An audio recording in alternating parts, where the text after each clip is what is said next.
ሰላም ሰላም የተከበራችሁ ውድ ኦርቶዶክሳውያን በዓለም ላይ የምትኖሩ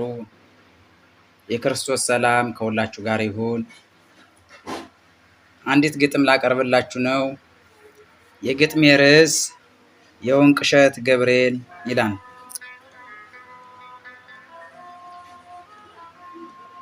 የወንቅ እሸት ገብርኤል አንተ ልዩ ቦታ አምላክ የመረጠ የሰራዊት ጌታ ስብሐተ እግዚአብሔር ሁልጊዜ ጧት ማታ እንዴት አርጎ ሰራ የሰራዊት ጌታ ምስጋና ይጎድል ሲወደስ በልልታ የወንቅ እሸት ገብርኤል እግዚአብሔር ስጦታ ጌታ የመረጠ ለሰው ልጅ አለይታ ፈውስ ታምራት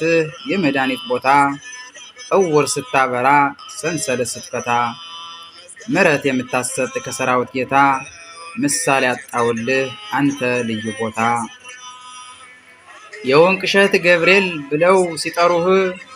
ከሞት የምታድን አንተን ላመኑህ ስንቱን አወጣኸው ይነገር ዝናህ የሰው ልጆች ዳኑ በቃል ኪዳንህ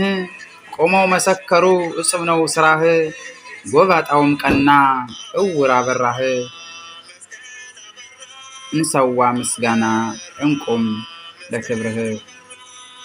ሞት የምታስነሳ ይነገር ዝናህ የድሆች መጠጊያ ለዓለም አበራህ የሥጋም የፈውስ ነህ የነፍስም ዋስትና ሲነገር ይኖራል የጽድቅ ስራህ እነ የወዲት ጉዲት ያፈራረሱህ እነሱ ፈረሱ አንተ ግን አለህ ዘላለም ይኖራል የጽድቅ ስራህ ታሪክ አይቀበር ሕያው ነው ስምህ የበረሃው መናኝ ልዩ አርጎ ሰራህ የሥላሴ ባሪያ ልዩ አርጎ ሰራህ ዓለም ተደነቀ በጽድቅ ስራህ በረሃው ሲቀና ፍቅር ተሰራብህ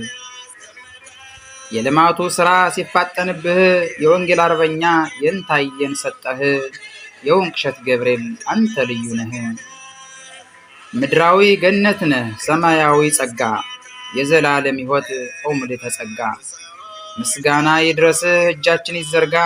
የወንቅ እሸት ገብርኤል አለ ሙሉ ጸጋ ሁሉ ተሰጥቶሃል የመፈወስ ጸጋ ከአምላክ ያማልደን እንኑር ካንተ ጋር ማስተዋልን ስጠን በጸሎት እንትጋ ለአዳም ልጅ መድኃኒት ተሰጥቶሃል ጸጋ በሃይማኖት አድነን እንቁም ካንተ ጋራ የድንግል አብሳሪ የራማው መልአክ የእግዚአብሔር ሰው መሆን ለድንግል ያበሰርክ